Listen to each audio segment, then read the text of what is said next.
មកបងប្អូនសម្រាប់មួយគ្រឿងនេះ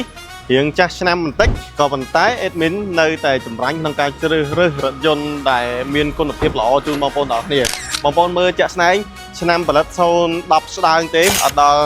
14 15អីទេក៏ប៉ុន្តែនិយាយពីទឹកថ្នាំមកជុំវិញសឹងថាស្អាត 100% តែម្ដងបងប្អូនទាំងគ្នាអាចថាមានការជួសតិចតួចពីកូរ៉េមកណាមិនហ៊ាននិយាយថាស៊ីនមកជុំ 100% ទេព្រោះថាឡានឆ្នាំផលិតគេប្រើចង់20ឆ្នាំហើយក៏ប៉ុន្តែពីទស្សនវិជ្ជាជាក់ស្ដែងរថយន្តដែលបានមកដល់គឺអត់មានការបាទបុកប៉ះយកមកកែកុនរៀបចំបន្ថែមអីនៅក្នុងស្រុកខ្មែរទេហើយបងប្អូនយើងជាច្រើនតែងតែច្រឡំថាមិនបានតែពីនេះពណ៌ខុសគ្នាអញ្ចឹងបាច់ជាខុសគ្នាដោយសារតែអានេះសាច់ជ័រអានេះសាច់កាងសំបីអានេះសាច់ដែកអានេះសាច់ជ័រសំបីតែបាញ់ទៅលើទីតាំងពីរហ្នឹងពេលតែមួយ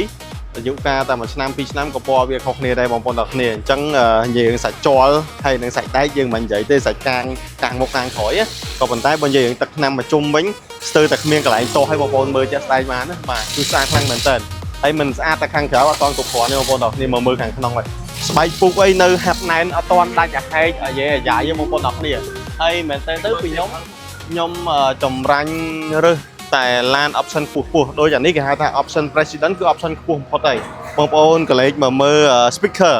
បើ speaker វិញគឺបំពាក់ជាមួយសិតតែ speaker JBL តែម្ដងបងប្អូនទាំងគ្នាបាទ speaker JBL បាទស្អាតបងប្អូនទាំងគ្នាអញ្ចឹងតម្លៃ 10000 ស្ដើងបានឆ្នាំផលិត010ជាងជាលក្ខណៈគ្រួសារក៏បានបាទដឹកភ្ញៀវក៏បានយករកស៊ីក៏បានតម្លៃធូរបាទគុណភាពល្អគឺមាននៅ SK បងប្អូនទាំងគ្នា